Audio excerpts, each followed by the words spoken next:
Un enlace químico no es real, no existe, nadie lo ha visto y nadie podrá verlo jamás. Supongamos que tenemos dos personas llamadas Andrés y Brian que están separadas por una distancia a la cual no conocemos. A Andrés le damos una cuerda para que mida la distancia que existe entre él y Brian. Al llegar a la cuerda desde Andrés hasta Brian, la distancia resultante fue de 10 metros. A esto Henry lo llamó como concepción estructural de los enlaces químicos. Ahora bien, supongamos que Andrés y Brian sueltan la cuerda y ahora están en un desierto a 45 grados centígrados. Tanto Andrés como Brian deciden juntarse con el fin de caminar juntos por esas llanuras desérticas. Sin embargo, al juntarse ambos resultan con mucho más calor que el que tenían antes, dando como resultado una disminución de la energía. A esto Henry lo llamó como concepción energética de los enlaces químicos. Un par de átomos A y B están a una distancia interatómica R. Un enlace químico está presente si la densidad electrónica interatómica es positiva y no hay enlace si es todo lo contrario. Un par de átomos A y B están a una distancia interatómica R. Existe un enlace químico si la energía resultante del enlace es negativa y no existe enlace si es todo lo contrario. Ahora bien, Andrés y Brian tienen una interacción, no sabemos la distancia, pero sí sabemos que hay una interacción entre ellos. A esto se le conoce como enlace químico. Pero quizás tenemos un pequeño problema con esta definición. Andrés y Brian sostienen de nuevo la cuerda. Suponemos que a 10 metros ambos están sosteniendo la cuerda, pero a 9 u 11 metros ambos no sostienen ninguna cuerda. ¿Y si ambos la sostienen en 10.9999 metros? ¿O tal vez ninguno la está sosteniendo a los 9.9999 metros? A esto se le conoce como paradoja de Sorites, la cual subraya la tensión que surge entre pequeños cambios y consecuencias abruptas. El ejemplo más común de esta paradoja ocurre cuando hay una disminución o aumento de un grupo de piedras que se forman dando parte a un montón.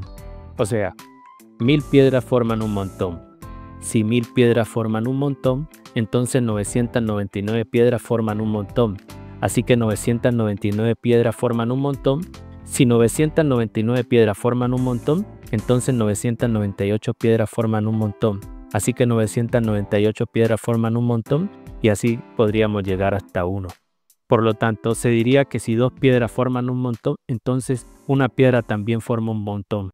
Esta paradoja también se puede realizar de forma contraria, o sea, una piedra no forma un montón. Si una piedra no forma un montón, entonces dos piedras no forman un montón. Así que dos piedras no forman un montón. Si dos piedras no forman un montón, entonces tres piedras no forman un montón. Y así hasta llegar a 1000 piedras. Suena paradójico, ¿verdad? Ningún número de piedras es lo suficientemente grande para formar o no un montón. Para idear una paradoja del tipo Sorites se necesita un predicado que tenga un estado opuesto. En este caso, se utilizan variaciones graduales de ordenación dadas por números reales. Un ejemplo de esto es alto y altura, caliente y temperatura, calvo y número de cabellos. Para la explicación, se tiene que el enlace químico actúa como predicado, mientras que distancia interatómica es el opuesto de la dimensión ordenada.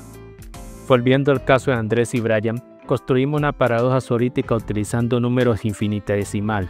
Andrés y Brian a una distancia de 10 metros forman una unión entre ellos. Si Andrés y Brian a una distancia de 10 metros forman una unión entre ellos, entonces Andrés y Brian a una distancia de 10.001 metros forman una unión entre ellos, así. Andrés y Brian a una distancia de 10.001 metros forman una unión entre ellos. Si Andrés y Brian a una distancia de 10.001 metros forman una unión entre ellos, entonces Andrés y Brian a una distancia de 10.002 metros forman una unión entre ellos, y así hasta seguir con la negación del enunciado. El ejemplo también se puede hacer de forma contraria, utilizando el mismo método visto con las piedras. El resultado siempre terminaría siendo el mismo, es decir, a 10.000 metros de distancia se forman y no se forma una unión entre ellos. Así pues, el enunciado sorítico produce un razonamiento opuesto de decir que Andrés y Brian están a una distancia de 10 metros. Con esto se puede afirmar que la noción de enlace químico a través de las concepciones estructurales y energéticas son vagas. Charles Sanders define la vaguedad como una indeterminación en las aplicaciones de una idea, en cuanto a cuántas piedras se requiere para formar un montón y similares. Recientemente, Mark Cliban y Octavio Bueno han elaborado una definición más general, diciendo que un predicado es vago solo en caso de que pueda emplearse para generar un argumento Sorites. La vaguedad se puede determinar de tres maneras: vaguedad epistemológica, vaguedad lingüística y vaguedad ontológica. La vaguedad epistemológica es el desajuste entre el conocimiento y la realidad. La vaguedad lingüística es el desajuste entre el lenguaje y la realidad. La vaguedad ontológica es el desajuste entre la naturaleza misma y la realidad. Con base en esta clasificación, podríamos decir que la vaguedad que más satisface en este caso el enlace químico es la vaguedad lingüística.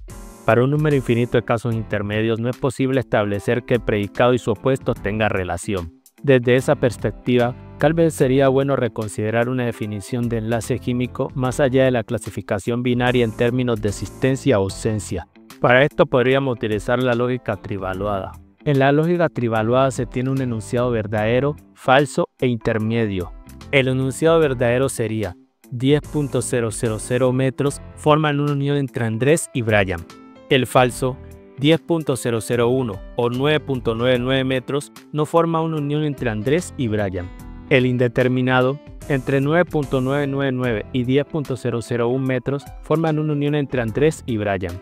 Ya con esto entendido, quizás se pueda construir sobre esta base definiciones más realistas para enlace químico, incluyendo valores que son afectados por factores como temperatura, presión, medio ambiente, etc.